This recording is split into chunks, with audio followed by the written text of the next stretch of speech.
제가 오늘 좀 그 지도 볼 게 많아서 PPT로 좀 진행을 하도록 하겠습니다. 그래서 화면 안 나와도 좀 이해해 주시면 감사하겠습니다.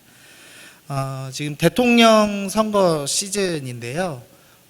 여러분은 누구를 지지하고 계십니까? 이제 제가 물어보고 대답하시면 안 됩니다. 네, 그 순간 이제 큰일 나거든요.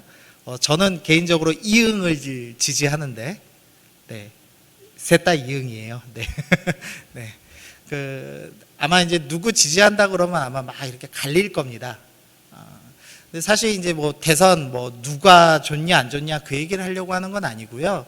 우리가 어떤 대통령을 왜 지지하느냐에 따라서 사실 우리의 욕망이 드러난다는 생각을 좀 하게 됐습니다. 우리가 어떤 마음속에는 그럴싸한 답을 갖고 있지만 사실 마음 깊은 곳에 있는 욕망이 있기 때문에 그 특정 후보를 지지할 수도 있다는 말입니다. 오늘 저희가 함께 살펴볼 거는요, 이제 사울왕에 대해서 좀 살펴보려고 합니다. 그러면서 우리 안에 있는 욕망들 좀 점검해 보시는 시간들 가지시면 좋겠습니다. 근데 문제는 이 사울왕을 배우기 위해서는 반드시 이 사사시대를 좀 이해를 해야 됩니다. 그래서 사사시대를 간략하진 않은데 하여튼 정리를 좀 하고 넘어가도록 하겠습니다. 사사시대는 이 여호수아가 가나안을 정복한 이후부터 사울왕 등극까지 약 한 330년의 기간을 다루고 있습니다. 이 사사 12명의 역사를 다 더하면 410년이 되는데요. 그래서 헷갈립니다. 보통 이제 온니엘 다음에 바로 에훗이 있고 누가 있고 해서 12명이 쭉 나열돼야 410년이 되는데 실제 기간은 330년입니다. 무슨 의미냐면 겹치는 사사들이 있습니다. 그러니까 지역에 따라 겹치는 사사들이 있기 때문에 좀 혼란스럽습니다. 그래서 그걸 좀 살펴봐야 하는데요. 먼저 사사기는 시간 순으로 이렇게 분류가 되어 있지 않습니다. 그래서 거꾸로 17장부터 21절까지가 초기에 어떤 시대였는지를 설명을 합니다. 먼저 17장, 18장에 미가의 신상 사건이 나오는데요. 이 미가라는 한 사람이 어머니의 돈을 훔쳤다가 그것을 다시 돌려주고 그 돈으로 우상을 만들고 그 다음에 레위인 한 사람을 집으로 초청해서 집안의 제사장으로 삼는 스토리입니다. 그랬다가 단지파가 저 우상도 괜찮아 보이고 저 레위인을 제사장 삼은 것도 괜찮아 보여서 뺏어가는 스토리가 진행이 되죠. 그래서 종교적으로 얼마나 타락했는지를 보여줍니다. 하나님을 섬긴다고 이름하지만 사실은 우상을 섬기는 시대였고, 그리고 기복주의가 가득한 시대였고, 그 다음에 종교적으로 얼마나 혼탁한 시대였는지를 다루고 있습니다. 근데 문제는 이 미가의 신상에 등장하는 레위인이 이 모세의 손자였다는 사실입니다. 그러니까 모세의 손자마저도 타락할 정도로 사사시대는 처음부터 종교적으로 심각하게 타락했구나를 설명해 줍니다. 그리고 나서 이제 19장부터는 레위인 첩사건이 등장하는데요. 이 스토리는 다 아시죠? 제가 어린아이들이 있어서 다 설명 못합니다. 하여튼 성적인 범죄들이 있었고, 이 베냐민 지파가 그 성적인 범죄를 저지르고 사람을 죽인 사람들을 덮어주죠. 그래서 결국엔 11지파 대 베냐민이 대결하는 양상을 보여줍니다. 그래서 이 사건을 통해서 사회적으로 얼마나 타락했는가, 성적으로 얼마나 타락해 있는지, 그리고 폭력과 살인이 얼마나 쉽게 일어나고 있는지, 그리고 지파들 간에 서로 이기주의가 얼마나 심각해져 있는지, 그래서 아무리 악인이어도 우리 지파 사람은 내놓을 수 없어 라고 주장하는 베냐민 사람들의 이기적인 모습을 보면서 사사시대는 처음부터 타락해 있었구나 라는 것을 보여줍니다. 지금 이 이스라엘 전체 지도인데요. 지금 지파별로 제가 분류해 놨습니다. 아마 잘 보이시진 않을 건데 대략 이렇게 분류되어 있다만 보시면 될 것 같습니다. 요단강 서편에 있는 북쪽 지파들입니다. 이쪽은 이 므낫세, 서쪽 므낫세 지파, 이사갈, 스불론, 아셀, 납달리 단지파들. 원래 단지파는 이 남쪽에 있어야 되는데요. 아까 그 미가의 신상 사건과 함께 북쪽으로 올라가죠. 그래서 가장 북쪽에 있는 지파가 됩니다. 그리고 요단강 서편에 있는 지파들입니다. 보통 에브라임 산지라고 부르는 중앙, 그리고 이 중앙에 성소 실로가 있었고요. 그 밑으로는 지금 베냐민 지파가 있고 좀 유다 지파가 있고 시므온 지파가 위치해 있었습니다. 그리고 이제 동쪽으로 가시면 요단강 동편 북쪽에는 동쪽 므낫세 지파가 있었습니다. 근데 이게 좀 헷갈리는데요. 이 지파로 나누기가 좀 어렵습니다. 왜냐하면은 이 길르앗이라고 부르는 지역에 따라서 좀 움직이는 경향이 있어서 길르앗이라고 부를 때 이게 갓 지파인지 동쪽 므낫세 지파인지 좀 헷갈립니다. 어쨌든 요단 동편 북쪽에는 이 길르앗 지역이 주로 있구나 이렇게 생각하시면 되고요.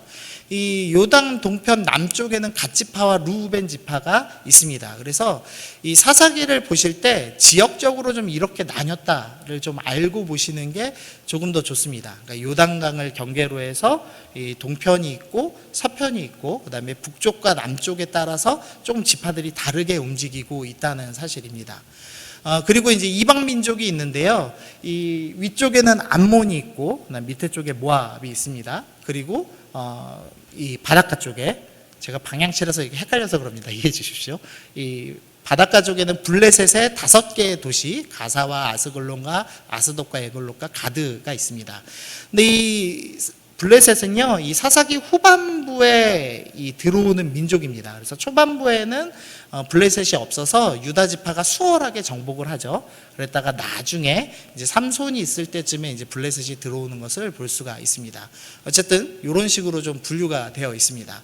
근데 이 사사시대 초기에 사사기 3장에 보면은 북쪽에 있는 메소포타미아에 있는 구산 리사다임이라는 왕이 쳐들어와서 8년간 압제를 하는 스토리가 있습니다.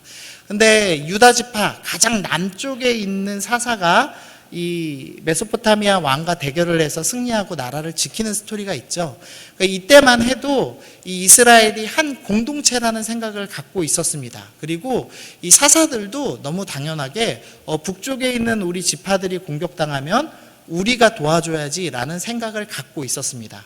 그러니까 여호수아에게 훈련을 받고 비교적 괜찮은 리더들이었습니다. 그런데 이제 4장과 5장으로 넘어가서 사사 드보라가 올 때부터는 조금 이상한 움직임이 있습니다. 지금 이 위쪽에 있는 하솔이라는 지역에 하솔왕 야빈이 압제를 하고 있는 시기였죠. 그러니까 주로 북쪽 사람들이 압제를 당하고 있었습니다. 그리고 사사 드보라는 에브라임 산지 중앙 지역을 다스리고 있었는데요. 이 사사 드보라가 이 하솔 주변에 있는 지파들을 위해서 군대를 모으죠. 그리고 이제 승리하는데 그때 길르앗과 단과 아셀 지파는 참여하지 않아서 비판받는 스토리가 나옵니다. 그러니까 벌써 우리 같은 이 한 이스라엘 지파가 공격당하고 있음에도 불구하고 도와주지 않는 지역 이기주의가 좀 시작됐구나라는 것을 좀 볼 수가 있습니다. 그리고 나서 이제 가장 문제죠. 사사 기드온이 시작합니다. 이 기드온이 승리를 하고 나서 나중에 마지막 장면인데요. 기드온이 아내가 많음으로 그의 몸에서 낳은 아들이 70명이었다라고 합니다. 이 아내 한 명이 70명을 낳을 수는 없겠죠. 네, 우리 동물도 아니고 그러니까 여러 아내를 거느렸다는 겁니다. 그러니까 여러 아내를 거느렸다는 의미는 이 주변에 있는 다른 지파들하고 결혼으로 동맹을 맺는 거죠. 그래서 사실상 자신이 왕처럼 지냈다는 겁니다. 그래서 세겜에 있는 그 기드온의 첩도 아들을 낳았으니 그 이름을 아비멜렉이라고 했습니다. 근데 여기 아비멜렉의 이름이 뜻이 뭐냐면 아비는 아버지라는 뜻이고요. 멜렉은 왕이라는 뜻입니다. 그래서 나의 아버지는 왕입니다. 라는 뜻을 갖고 있습니다. 그러니까 기드온이 이 위대한 대승을 거뒀습니다. 그래서 사람들이 당신이 우리의 왕을 해주십시오 라고 요청을 했는데 차마 양심에 찔려서 왕은 하지 않았습니다. 하지만 사실상 여러 부인을 거느리고 왕처럼 아들을 70명이나 낳았고 자기의 자식 이름을 나의 아버지는 왕이다 라고 지으면서 사사 기드온 때부터 이 사사들이 자신의 욕망을 숨기지 않고 왕처럼 지내고 욕망을 채우는 모습들을 볼 수가 있습니다. 그 뒤로 보니까요, 이 기드온 밑에 보시니까 사사 압돈이 있고, 그 다음에 그 위에 사사 입산이 있고, 그 다음에 이 요단강 동편 쪽에 있는 사사 야일이 등장하는데요. 이 사사들은 하나같이 기드온의 길을 따랐던 사람들입니다. 무슨 의미냐면 자식을 많이 낳고 자식들에게 모두 나귀를 태웠던 사사들이었습니다. 그래서 사사기 10장 4절 보니까요, 이 사사 야일은 아들이 30명이 있었고 어린 낙이 30을 탔다라고 되어 있습니다. 이 당시 나귀가 어떤 의미인지를 좀 알아야 되는데요. 쉽게 말하면 외제차입니다. 그러니까 포르쉐 끌고 다녔다 이겁니다. 자기 자식들에게 모두 포르쉐를 태웠다는 겁니다. 사사 입산도 아들 30과 딸 30을 두면서 왕처럼 지냈고, 사사 압돈은 심지어 아들 40과 손자 30명 모두 70명에게 다 외제차를 태워줬다. 나귀 타는 사사들이 등장했다. 자기 자식들에게 나귀를 태우는 사사들이 등장했다라는 것을 보여주고 있습니다. 그러니까 이제 욕망을 더 이상 숨기지 않습니다. 사사들은 더 이상 하나님의 사명을 위해서 사는 사람들이 아니라 내가 왕처럼 살고 내 자식에게 좋은 차, 좋은 집, 평안한 삶을 물려주고 싶은 사람들이었습니다. 이 정도가 되니까 하나님께서 이제 심판을 하시죠. 우상 숭배하고 자신의 욕망을 숨기지 않는 이스라엘을 향해서 하나님께서 진노하셨습니다.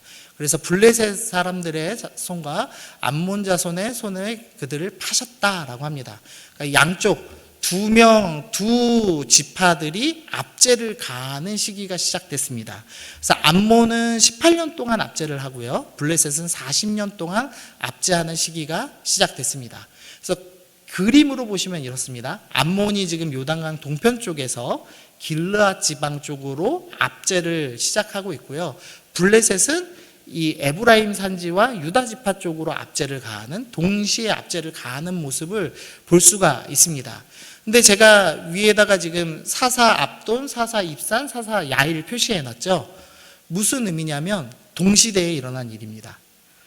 그러니까 우리 동족인 유다 지파, 그리고 길르앗 동편에 있는 갓 지파와 루벤 지파는 지금 압제를 당하고 있는데, 북쪽에 있는 사사들은 자기 자식에게 나귀를 태우면서 살고 있습니다.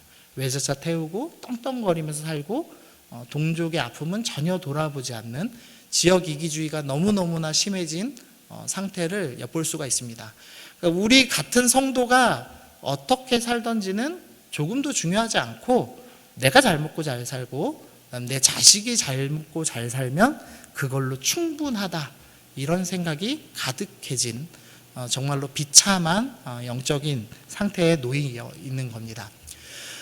다행히 이제 사사 입다가 이 암몬을 물리칩니다.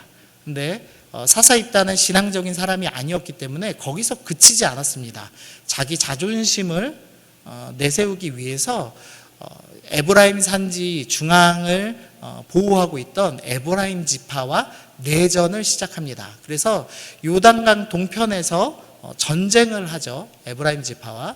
그래서 사사기 12장 6절에 보니까 이 에브라임 사람의 죽은 자가 42,000명이었다라고 기록을 합니다. 그러니까 입다와, 그러니까 이 길르앗 지방에 있는 병사들과 에브라임 산지에 있는 에브라임 지파 병력이 서로 대결을 했는데 에브라임 지파가 42,000명이나 죽었습니다. 참고로 이스라엘이 처음 가나안 땅에 올 때의 병력이 에브라임 지파가 한 38,000명 정도입니다. 그러니까 시대가 한 200년 좀 넘게 지났다고 치더라도 이 에브라임 지파 병력이 많아야 5만 6만이 안 됐을 겁니다. 그러니까 사실상 괴멸했다. 거의 에브라임 지파의 남자들 상당수가 죽었다라고 봐도 무방한 상태가 된 겁니다. 그러니까 이제는 지역 이기주의를 넘어서 서로가 서로를 죽이는 상태로 나아갔다는 것을 볼 수가 있습니다. 이제 그리고 나자, 그리고 사사 삼손이 하나님께서 주신 사명은 저버리고 여자 꽁무니만 쫓아다니다가 결국은 눈이 뽑히고 죽임당한 이후에 블레셋이 복수를 하기 원했습니다. 그래서 이제 에브라임 산지 중앙까지 쳐들어옵니다.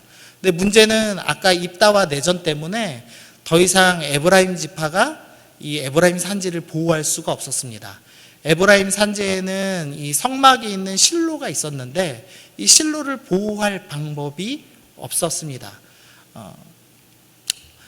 그래서 결국 성막 실로가 파괴되는데요, 시편 78편 말씀 보니까요, 하나님이 들으시고 분내어 이스라엘을 크게 미워하사 사람 가운데 세우신 장막 곧 실로의 성막을 떠나시고, 하나님께서 분노하셔서 이 인간들의 악함을 보시고 성막을 떠나셨다. 그래서 실로가 파괴되었다라는 구절입니다. 또 예레미야서 26장에 보니까 이 성전이 실로같이 되겠고 이 성이 황폐하여 주민이 없으리라. 그러니까 이 예루살렘이 바벨론에 의해서 망할 텐데 어느 정도 망할 거냐? 실로처럼 망할 거다. 이 사사시대에 성막이 있었던 실로처럼 망하게 될 것이다 라는 예언을 합니다. 그러니까 이 당시에 이 사무엘상에서 기록이 남아있진 않지만 성막 실로가 철저하게 파괴되었구나 라는 것을 알 수가 있습니다. 그리고 나서 그 소식을 듣고 나서 엘리가 목에 부러져서 죽고 하나님의 궤가 빼앗기는 것으로 이 사사시대가 마무리가 되죠. 그러니까 결론적으로 이야기하면은 사사시대는 철저하게 우상숭배하고 종교적으로도 타락하고 사회적으로도 타락하고 거기다 지역 이기주의가 심해지면서 심지어는 동족들끼리 서로 물어뜯고 싸우면서 성막이 하나님의 성전이 어떻게 되든지 말든지 자기들끼리 싸우다가 결국엔 하나님의 궤가 빼앗기고 완전히 성소가 있던 실로가 파괴되는 지경에 다다랐습니다.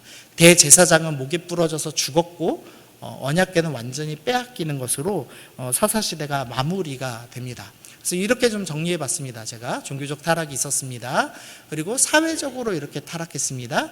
그리고 낙이 타는 사사들이 물질주의, 욕망을 숨기지 않고 드러내고 자기 자식들 낙이 태우려고 하다가 결국 하나님의 나라를 말아먹었습니다. 이렇게 정리할 수가 있겠습니다. 그래서 사사기는 이렇게 결론을 내립니다. 그때 이스라엘 왕이 없으므로 사람이 각기 자기 소견에 옳은 대로 행하였더라. 이 사사기를 기록한 저자는 이 사사시대의 이 영적인 타락들, 사회적인 타락들, 이 문제들은 다 어디서부터 출발한 것이냐? 하나님을 왕으로 섬기지 않았기 때문입니다. 라고 결론을 내립니다. 우리 인생에서 우리의 영혼이 왜 피폐되고 우리가 왜 망해가는가? 그 이유는 하나님을 왕으로 섬기지 않았기 때문입니다. 라고 사사기의 저자가 설명을 하는 겁니다. 근데 하나님께서 이렇게 철저하게 실패하고 망할 수밖에 없는 이스라엘에게 하나님이 은혜를 베푸십니다. 사무엘상 5장에 보면 언약궤가 블레셋에게 빼앗기고 난 뒤에 일이 나옵니다. 이에 사람을 보내며 블레셋 모든 방백을 모으고 이르되 이스라엘의 신의 궤를 보내어 그 있던 곳으로 돌아가게 하고 우리와 우리 백성이 죽임당함을 면하게 하자 하니 이는 온 성읍이 사망의 환난을 당함이라. 거기서 하나님의 손이 엄중하심으로 죽지 아니한 사람들은 독한 종기로 치심을 당하에 성읍의 부르짖음이 하늘에 사무쳤더라. 이제 이스라엘은 완전히 망했습니다. 블레셋을 그대로 냅두면 이제 성막이 있던 실로가 파괴됐고 남쪽으로 가서 파괴를 하든 북쪽으로 가서 파괴하든 이 블레셋의 병력에 의해서 이스라엘은 끝날 수밖에 없는 상황이었습니다. 근데 하나님께서 긍휼을 베푸시죠. 어떻게 하시냐면 친히 싸우시기로 결정하십니다. 그래서 빼앗긴 것처럼 보였던 언약궤가 오히려 싸우기 시작하는 겁니다. 그래서 언약궤가 있던 도시마다 독한 종기가 전염병이 펴지면서 수많은 사람들이 죽임을 당하기 시작합니다. 이 몇 년 전만 해도 이 본문 보면서 뭐 얼마나 전염병 심했겠어 이랬는데 지금은 뭐 다 체감하시죠. 코로나 퍼졌다고 생각하면 딱 맞을 것 같습니다. 블레셋에 총 5개의 대도시가 있는데요. 지금 빨간색으로 표시한 3도시가 이 언약궤가 있던 도시였습니다. 그리고 가사와 아스글론은 직간접적으로 삼손하고 싸웠던 기록이 있거든요. 그래서 두 도시는 삼손에 의해서 병력이 좀 손상됐고, 그 다음에 에글론과 아스돗과 가드는 언약궤 때문에 완전히 인구가 줄어버린 것 같습니다. 그래서 약 20년 동안 블레셋이 이스라엘을 점령하지 못하는 사건이 일어납니다. 그래서 그 20년 동안에 어떤 일이 있냐면 하나님께서 사사 사무엘을 키우시죠. 그래서 아마도 이제 학자들 생각에는 5살 정도의 실로가 파괴됐을 걸로 추측을 하는데 이 5살이었던 사무엘이 언약궤가 활동하는 20년 동안 25살의 청년이 되어서 이 온 나라에 하나님의 말씀을 전하고 백성들의 마음을 다시 하나로 모았습니다. 지역 이기주의에 사로잡혀 있고 하나님을 버렸던 이 백성들이 이 성막 실로가 파괴되는 것을 보고 충격을 받았고, 그리고 사무엘의 말씀을 들으면서 하나님을 따라야 되구나 결정을 한 겁니다. 그래서 결국은 미스바의 사건을 통해서 블레셋에게서 그 압제에서 이제 해방이 되죠. 그래서 사무엘이 사는 날 동안에는 블레셋 사람을 막으셨고 해마다 베달과 길갈과 미스바로 순회하며 그 모든 곳에서 이스라엘을 다스렸다. 그래서 사무엘이 지역을 돌면서 다스렸습니다. 실로가 파괴됐기 때문에 이 실로 근처에 있었던 대도시들 베델 그리고 이스라엘에게 역사적 의미가 있었던 길갈, 그 다음에 자신의 고향이었던 라마를 이렇게 순차적으로 돌면서 사역을 했습니다. 그러면서 하나님의 말씀을 가르치고 제사를 드리며 하나님 섬기는 것이 무엇인지를 다시 가르쳤습니다. 결론적으로 사무엘이 하고 싶던 말은 이겁니다. 사무엘이 이스라엘 온 족속에게 말하여 이르되 만일 너희가 전심으로 여호와께 돌아오려거든 이방신들과 아스다돛을 너희 중에 제거하고 너희 마음을 여호와께로 향하여 그만을 섬기라. 그리하면 너희를 블레셋 사람의 손에서 건져내시리라. 사무엘이 너희가 완전히 망했다. 그런데 하나님의 은혜로 너희가 다시 이렇게 모여서 예배드리게 되었다. 그러니 너희는 이제 너희 마음을 여호와께로 돌려라. 너희의 왕이 하나님이심을 인정하여라 라고 가르치기 시작했습니다. 그리고선 사무엘이 30년간의 이제 큰 사역을 마칩니다. 사무엘이 늙었습니다. 그렇게 되고 나서 이제는 한 마음이 된 이스라엘이 모든 장로들이 다 모였습니다. 그러니까 예전에는 서로 뿔뿔이 흩어져서 서로 싸우던 이 장로들이 사무엘의 사역 때문에 한 마음으로 뭉쳤습니다. 근데 뭉쳐서 이런 얘기를 하는 겁니다. 모든 나라와 같이 우리에게 왕을 세워 우리를 다스리게 하소서 한지라. 우리도 다른 나라들과 같이 되어 우리의 왕이 우리를 다스리며 우리 앞에 나가서 우리의 싸움을 싸워야 할 것이니이다. 무슨 말이냐면 우리가 이제 한 마음이 됐습니다. 우리가 한 공동체가 됐습니다. 그러니까 당신은 늙었고 당신의 아들들은 당신만 못하니 우리에게 다른 나라와 똑같이 왕을 세워주십시오. 그래서 우리를 대신해서 싸워서 우리를 평안하게 만들고 우리 자식들에게 낙이 태워주는 인생 살게 할 위대한 왕을 선택해 주십시오라고 요청을 하기 시작한 겁니다. 사사시대는 끝난 것처럼 보였고 하나님의 은혜로 이스라엘이 다시 한 공동체가 됐음에도 불구하고 여전히 이스라엘 사람들은 하나님을 왕으로 섬기는 것이 아니라 이 땅에 있는 인간왕, 나를 평안케 해주고 나를 잘 먹고 잘 살게 해줄 그 왕을 구하기 시작했습니다. 그래서 하나님께서 이렇게 평가하십니다. 그들은 사무엘 너를 버리는 것이 아니라 하나님인 나를 버려서 자기들의 왕이 되지 못하게 하려 함이니라. 이 사람들이 왕을 요구하는 그 핵심은 나를 왕으로 따르지 않기 때문이다. 나를 하나님으로 섬기지 않고 자기의 욕망을 하나님으로 섬기고 자기 자식들 낙이 태우고 싶어서 안달난 인생들, 자기의 삶이 평안하고 싶어서 안달난 인생들 살고 싶어서 저러는 것이다 라고 하나님께서 말씀을 하십니다. 그리고 나서 사울이 9장에서 등장합니다.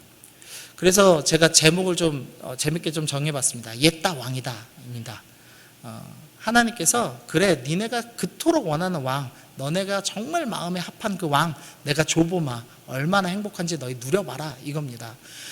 사무엘상 9장 1절 보니까요, 베냐민 지파의 기스라 이름하는 유력한 사람이 있으니 그는 아비엘의 아들이어서 쭉 누구의 현손이면 베냐민 지파더라. 그다음 2절 보시면 기스에게 아들이 있으니 그의 이름은 사울이요 준수한 소년이라. 이스라엘 자손 중에 그보다 더 준수한 자가 없고 키는 모든 백성보다 어깨 위만큼 더 컸더라. 정리를 해보면요, 먼저 베냐민 지파입니다. 베냐민 지파가 어떤 의미냐면 이 사사시대 초기에 11지파와 베냐민 지파가 대결을 했죠. 근데 이 베냐민 지파 사람들은 왼손잡이들이 많은데 돌팔매질을 매우 잘했습니다.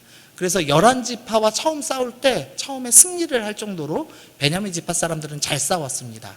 그리고 베냐민 지파에 끝까지 살아남은 600명이 있었는데요. 그러니까 이 사람들은 정예 병력 중에서도 가장 잘 싸우는 사람들만 남아 있었습니다. 그러니까 이 당시에 베냐민 지파 사람이다 그러면은 11지파랑 끝까지 싸워서 남아있던 정예의 용사들, 그 사람들의 후손이다라고 보시면 됩니다. 근데 거기다가 이 베냐민 지파가 누구랑 결혼하냐면 길르앗 야베스의 딸들과 결혼하는데요. 이 길르앗 지역은 전쟁 영웅 마길의 자손들입니다. 이 가나안 정복 때 전쟁 영웅이라고 호칭된 사람들이 없거든요. 근데 마길은 전쟁 영웅이라고 이야기를 합니다. 그러니까 이 집안도 잘 싸우는 겁니다. 베냐민의 살아남은 잘 싸운 사람들, 그리고 므낫세 마길 지파에 살아남은 잘 싸운 사람들, 이 둘이 결합을 한 겁니다. 그러니까 베냐민 지파다 그러면 이 사람들 좀 싸우겠네, 이렇게 생각하시면 될 것 같습니다. 그리고 대놓고 유력한 사람이다 라고 기록을 했습니다.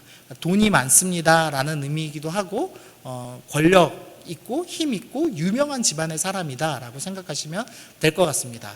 그리고 아비엘의 아들이고 스롤의 자손이고 하면서 쭉 나오면서 아비야의 현손입니다 라고 묘사가 되는데요.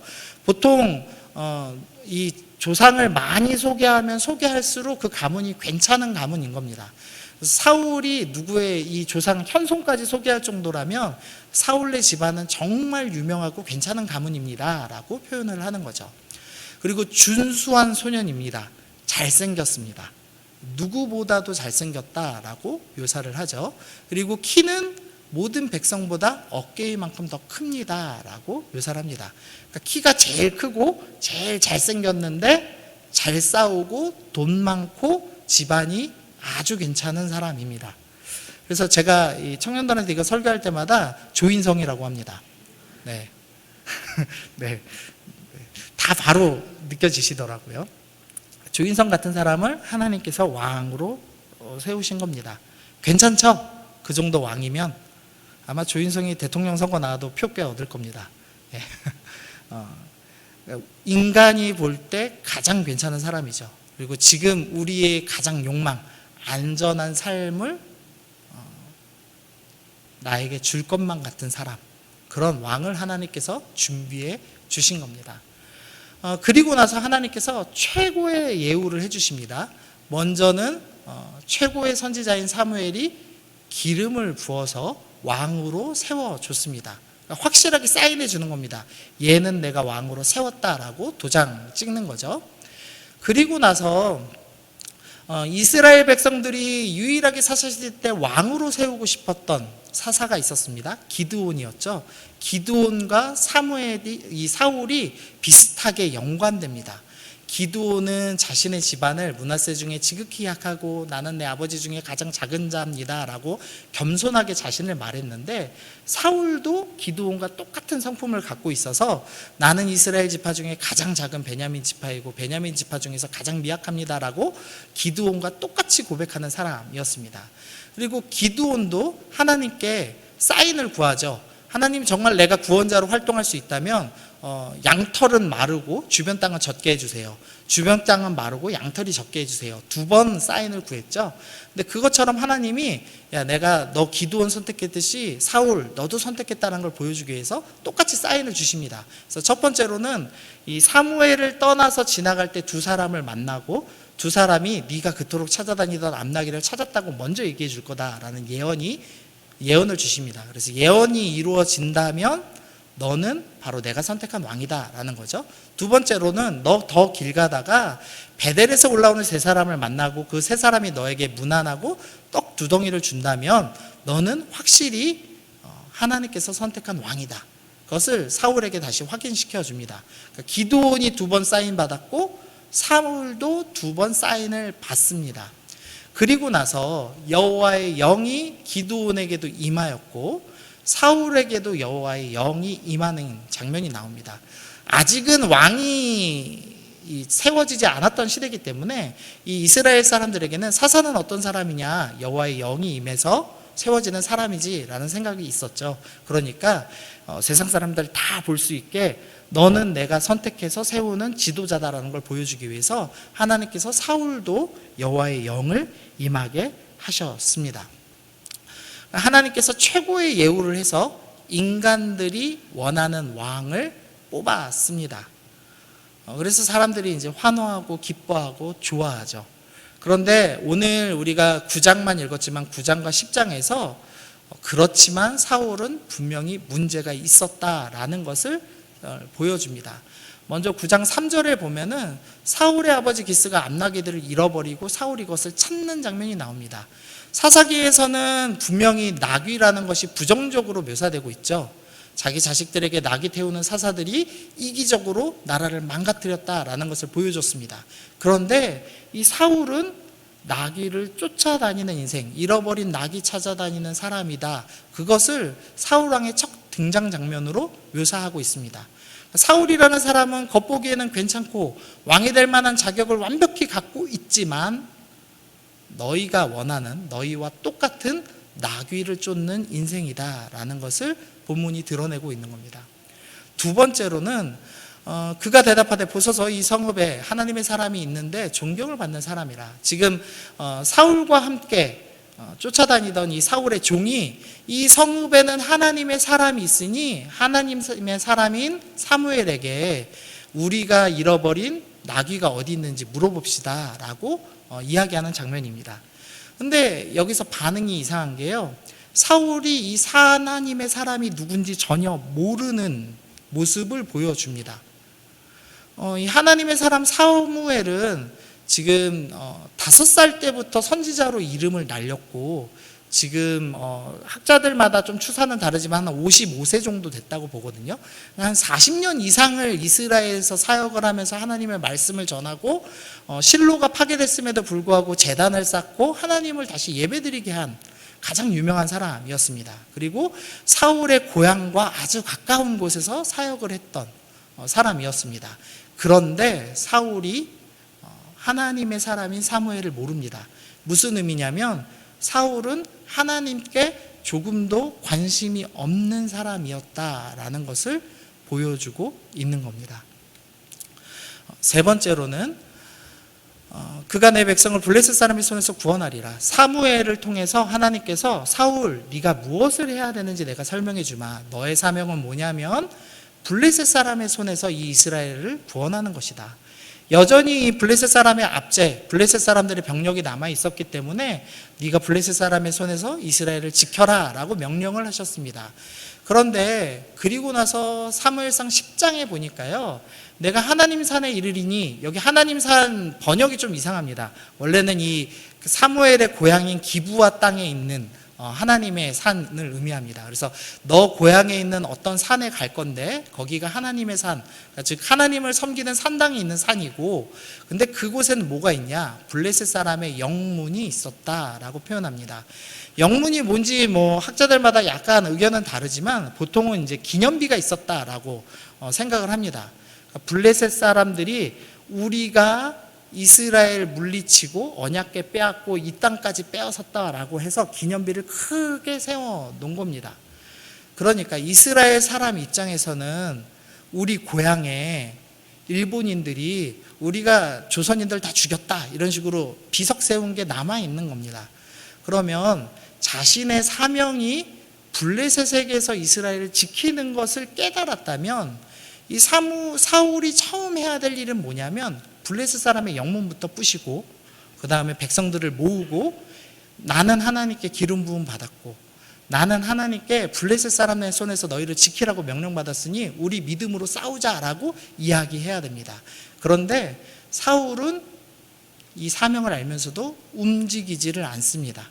그리고 블레셋과 전쟁을 할 때는 자기의 정치적인 이익이 있을 때 어쩔 수 없이 움직이고, 그것도 자기 아들 요나단이 먼저 싸움을 걸기 때문에 어쩔 수 없이 시작한 전쟁들에만 참여하는 모습을 보여줍니다.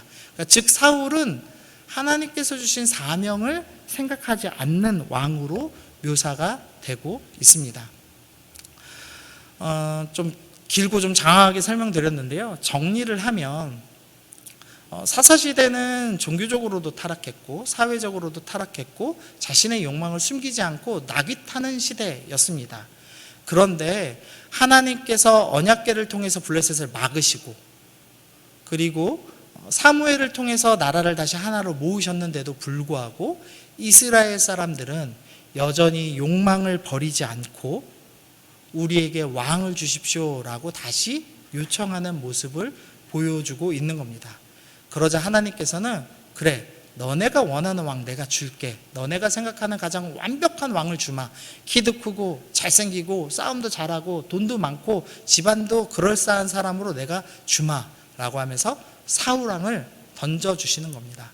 그런데 그 사울왕은 하나님을 모르는 사람이고 사명을 생각하지 않는 사람이고 그리고 나귀를 쫓아다니는, 자신의 욕망을 채우기 위해 쫓아다니는 왕이었다라고 사무엘상 9장과 10장이 지금 설명을 하고 있는 겁니다.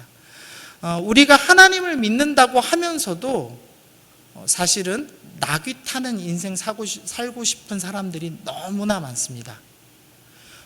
하나님께서 날 구원해 주신 것이 모두 하나님의 은혜입니다 고백하고 찬양하고 이 예배당에 나가서는 그럴싸하게 손을 들고 기도도 아주 그럴싸하게 고백을 하지만 우리의 실제 욕망은 내가 나귀 타고 싶다, 내가 더 좋은 차 타고 더 좋은 집을 갖고 더 넓은 집을 갖고 더 평안한 노후를 살고 싶다라는 욕망에 충실한 사람들이 많습니다.